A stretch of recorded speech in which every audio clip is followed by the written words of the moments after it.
درنو لیدونکو نن په دې ویډیو کې له تاسو سره یوه ډېره عجیبه او له درده ډکه واقعه شریکوم چې دغه واقعه د افغانستان په غزني ولایت کې شوې ده. راپورونه وایي چې د غزني ولایت په ګیر ولسوالۍ کې یوې ښځې خپل خاوند څخه خستین پرې کړی. دا پیښه د کورني تاوتریخوالي له کبله رامنځته شوي او قرباني شخص دوه ښځې درلودې. هغه ښځه چې دغه عمل ترسره کړی د خپل خاوند له بلې ښځې سره په کورنۍ شخړې کې ښکېله وه. د غزني ولایت د امنیتي ځواکونو په وینا پیښه په اړه تحقیقات روان دي او ډیر ژر به په دې اړه قانوني ګامونه پورته شي. د دې پیښې سره تړلې ټولنیزې ستونزې او د کورنۍ تاوتریخوالي اهمیت ته باید پام وکړو ترڅو د دې ډول پیښو څخه مخه ونیول شي.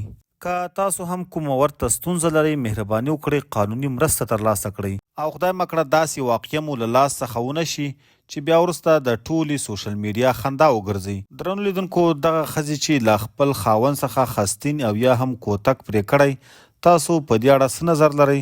نظر مو راسره په کمنټ کې خامخا شریک کړئ. د نورو تازه خبرونو لپاره زموږ چینل سبسکرایب کړئ او دا ویډیو له خپلو دوستانو سره خامخا شریک کړئ.